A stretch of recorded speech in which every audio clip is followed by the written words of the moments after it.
The holidays are coming, and if you're advertising during the Cyber 5, it's go time. We're diving into how to drive more e-commerce sales on today's episode of Closing Time.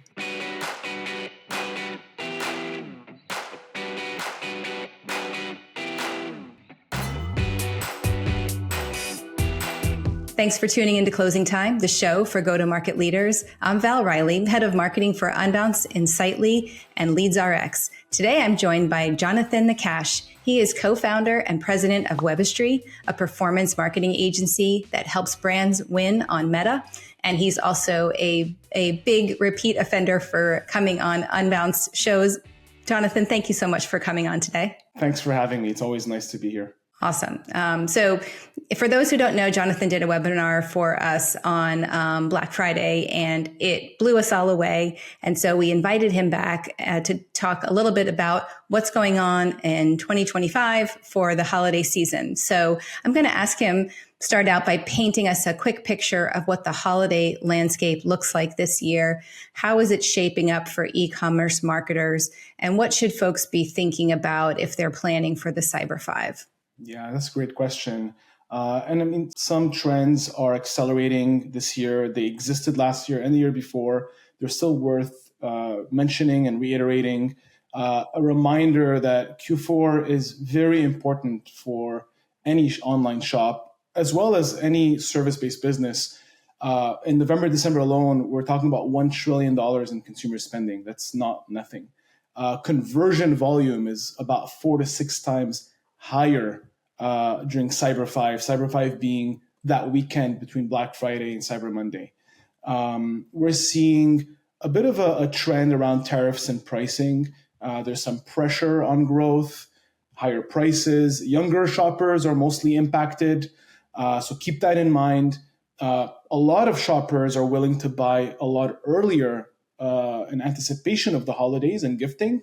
So take advantage of that. There's a continuing retail shift. Online sales are still growing at a lower rate than usual, but they're growing. Keep in mind, and everyone's talking about this, AI and social shopping and how to be on AI and how to appear in platforms like ChatGPT, and that's a whole other topic. Just keep in mind an important statistic that 40% of shoppers used AI during their shopping journey. So, and that percentage is growing. They're using it for the holidays, and they're using it for any big life event as well that requires a lot of shopping. This is going to sound like a repetitive one, mobile. We've always said that. I mean, it's been years and years we're talking about mobile being important. It's not just important, it's a non-negotiable. We still see a lot of brands and freelancers and agencies designing for desktop first. Today, that's become unacceptable, in my opinion. Happy to debate that. Mobile has surpassed desktop in terms of shopping by far. So all UI and UX, all creative must be prioritizing mobile and must be prioritizing shopping behavior, which is low attention span, very fast, and you have to follow, the overall trend on Facebook, Instagram, and TikTok, which is very quick and witty. One important one, buy now and pay later. That was a trend last year, the year before, but it's accelerated. And today it's reached 40% of all sales moments. So offering that option has also become a non-negotiable, in my opinion. Wow. I mean, I feel like there's so much in that response we can unpack.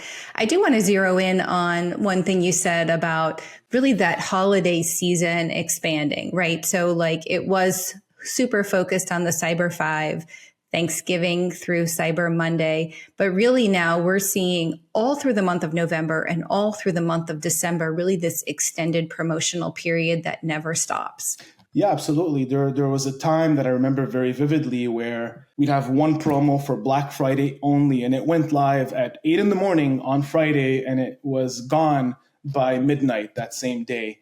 And then we'd wait, and then Monday, same thing again, and then it would be over. And then Black Friday expanded into the weekend, and Cyber Monday went until Wednesday. And every year that expanded and expanded. It's both a curse and an opportunity. We have to take advantage of buyer behavior. That's just the way it goes. And right now, you're looking really at the entire month of November and almost the entire month of December. Black Friday isn't just for Black Friday, it's for the holiday shopping period. People are shopping for the holidays on Black Friday and up until Christmas. So really, it's a big period. And unless you want to get away from being seen as a discount brand, it's become unavoidable to at least adapt your strategy during that period. Agree. So creative always has to evolve to keep up with what's working. What are some of the core pieces that marketers should be focusing on as they build a creative strategy and toolkit for this holiday season? Yeah, I can name a few. So more, specifically on what to do execution-wise on the platforms. Let's talk about Meta, for example. Similar rules on other social platforms. There's a misconception that video works better than static, and that might be true for part of the year. In reality, you need a mix of both. However, during Cyber 5 and into the holiday period, static works a lot better than video, and it accounts for 75% of the conversion volume. So you really need to put a bigger emphasis on static creatives, banners and images. They have bigger conversion rates, lower CPMs. You still do need some video. Videos will target different users and will bring users into the customer journey and into the funnel. Might convert a few as well, but I would say a majority of your creatives need to be static. Creative themes, of course, offerings are important. That's an obvious one. Urgency. So your discounts have to be very clear. Use countdowns, use scarcity, use very clearly defined dates for the end of your promotions. Talk about gifting as much as you can. I would say another tip is you do not always need net new creatives for that period, although you should always experiment. Take your best performing creatives and adapt them visually for the theme. So if we're talking about Black Friday or Cyber Monday or the holiday period, take that same visual and add a few elements, visual elements, whether it's the headline or a graphic, to adapt it for that theme. What a great idea. I know marketing teams are always pressed to do more with less. So what you're saying essentially is if you don't have time to create a whole new campaign, pull a really well-performing campaign and dress it up a little bit with some visuals and relaunch it and, save yourself a lot of effort, knowing that this is a pre-tested and already a campaign that you already can see results on. Yeah, and there's a very good reason for that. The algorithm recognizes which creatives worked well in the past, and they can be slightly differing from one another. It still sees it as the same theme and the same creative theme. So reusing that may accelerate the learning. Now, that doesn't mean you shouldn't be experimenting with net new ideas and creatives. You need a mix of both. Of course. So a little self-serving here, but I'd like to talk about landing pages. What are some of the most important conversion-focused pages marketers need in their toolkit heading into the holiday season? Yeah, we can talk about a few concepts. There's a conception or an idea that you only need one landing page, and that's your best performing one. Users will land on it, and either they will be converted or they won't. That's a misconception, especially today. You want to diversify your landing pages, just like you diversify your ads and your creatives on the ad level. So we've seen that using multiple landing page destinations works best. An interesting stat is 70%. This is by Meta, by the way. 70% of spend goes to collection pages or product pages. However, during Cyber 5 and the holiday season, we do see that seasonal pages, so thematic pages, see a sharp increase approaching that period. So you need a bit of all of that, and you have to experiment around that. Important landing page types to keep in mind. Collection pages, very important. People are browsing, they're shopping around, they need to see options. Product pages, well-designed product pages, of course. Your homepage has to be thought of. And this is where you can use a platform like Unbounce to play around with your homepage without changing it for all your users. And then seasonal pages, as I mentioned earlier. So it's offer-led, it's timely content, reinforces user intent, leverages urgency cues and countdowns. It's really focused on the theme of your campaign. You alluded to this earlier, but I want to hop back into how much of Meta's engagement happens on mobile. And so we already talked about mobile design has to be incorporated. You're saying mobile first design, but what do marketers need to know about mobile first design so that they get it right? We can just think about ourselves. How do we behave when we're on, whether it's Facebook, Instagram, or TikTok? And the truth is, this is a shocking statistic. It may have changed since the last time I heard it. Our attention span on a newsfeed, measured by how fast we scroll, is about 0.01 seconds. So that's the attention span that as an advertiser or a brand, you have to work with. And we're talking about mobile first. So short, concise, quick, clear. That's the sort of content you want to work with on the ad level, but also on the landing page level. Your mobile landing page can be different in content versus your desktop. You don't just take all your desktop content and stack it. You have to think of functionality and design. For example, tabbed sections, collapsible sections, pop-ups. You have to also think about reducing the content down to the necessary convincing content. And this is why landing pages are important, because a lot of existing websites are not built for that. And you may not have the time or the luxury or the budget to change your entire website. That's where the landing page opportunity comes into play. I hope that answers your question. It does. And I want to say I was today years old when I learned that the phrase thumb stopping visuals. I've never heard that before, but I knew exactly what it was when I read it. So I love learning new things, but it's true what you have to do to entice someone. As you said, you have a fraction of a second.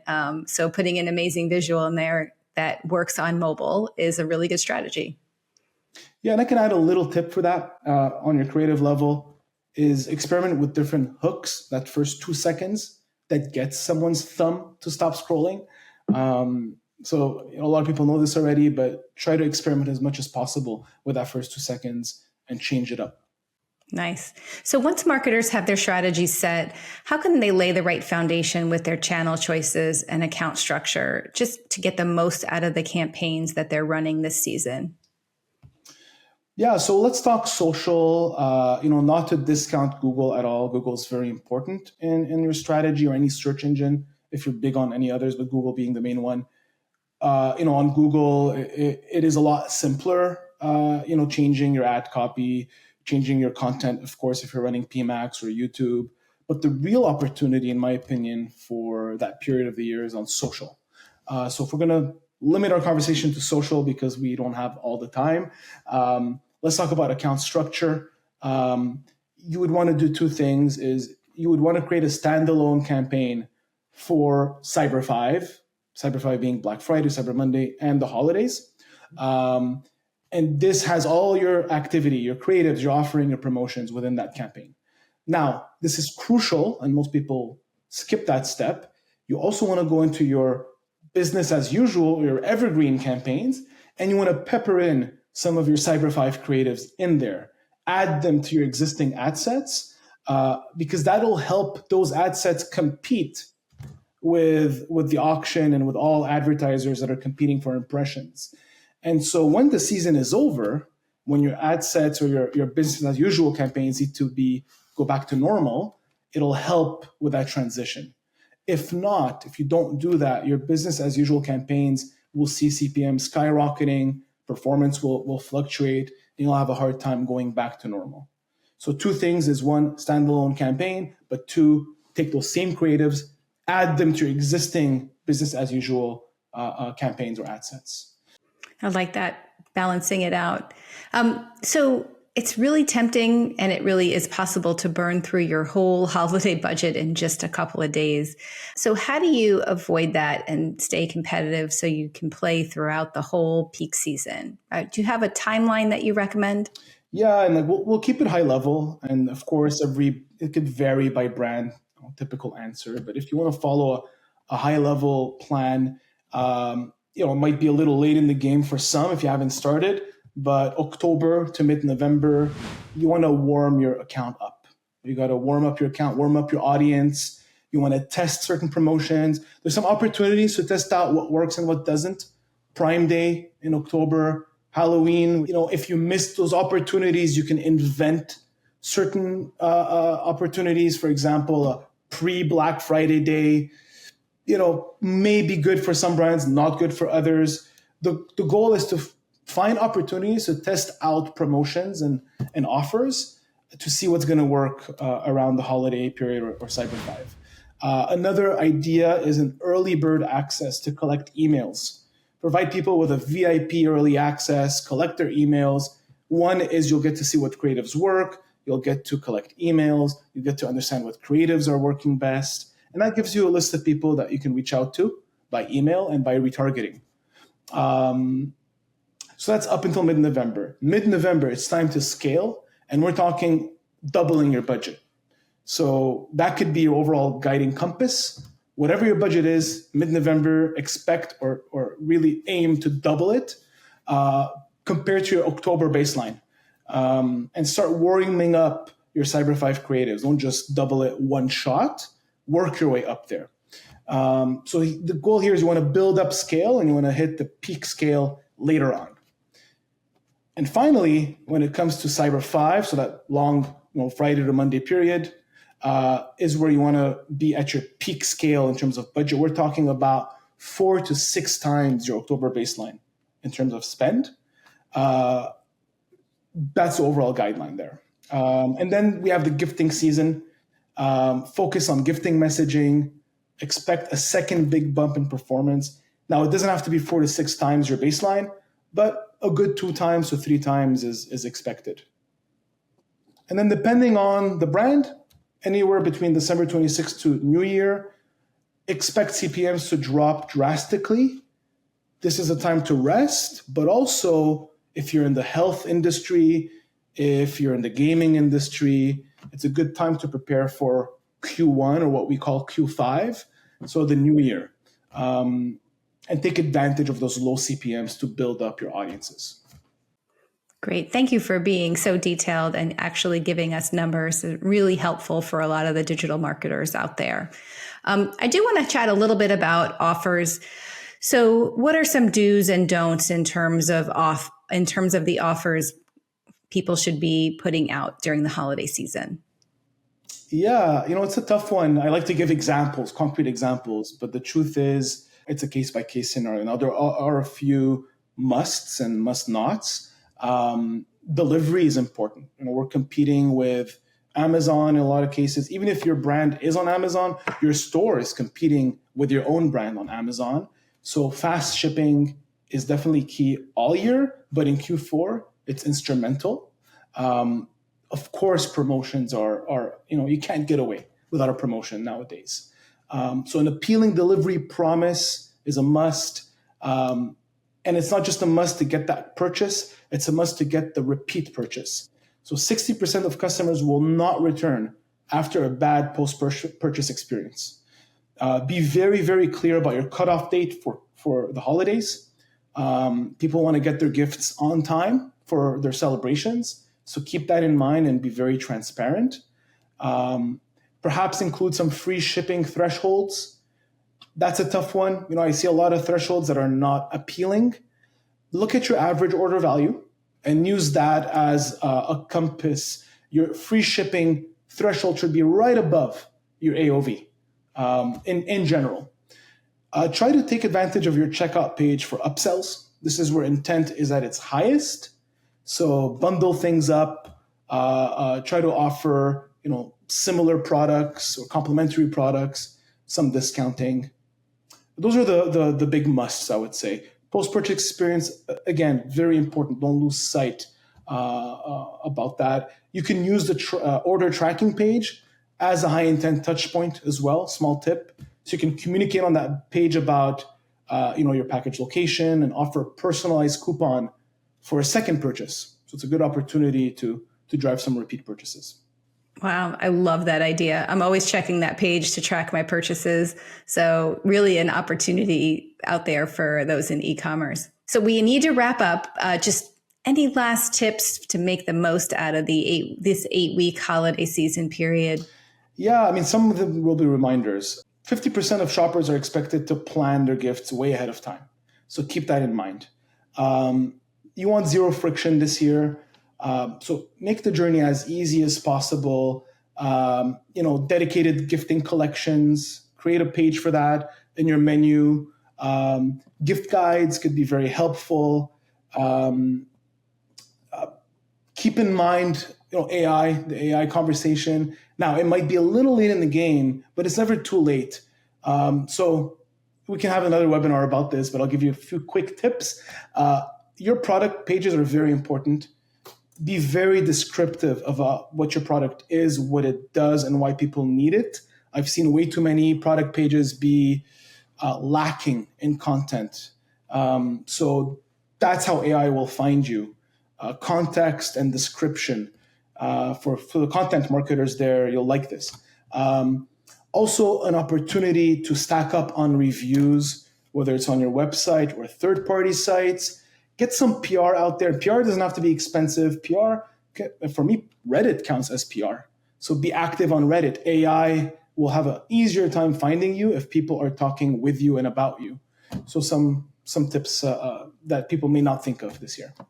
Oh, those are so great. Jonathan, thank you so much. I feel like we could talk for hours. Where can folks find more about you and about Webistry? Yeah, you can find us on www.webistry.com. All our handles are quite simple. Webistry, Webistry. If you do reach out, most likely than not, I'll be the person you're going to speak to. I'm our sales team, so I look forward to chatting with anyone who wants to talk shop. Wow, a sales guy who knows the ins and outs. Can't beat that. Jonathan, again, thanks for joining us. Thanks for having me. All right, and thanks to all of you for tuning into Closing Time. Remember, you can get this episode and all the episodes delivered right to your inbox. Just click the link in the show notes. We will see you next week and get started on your holiday promotions.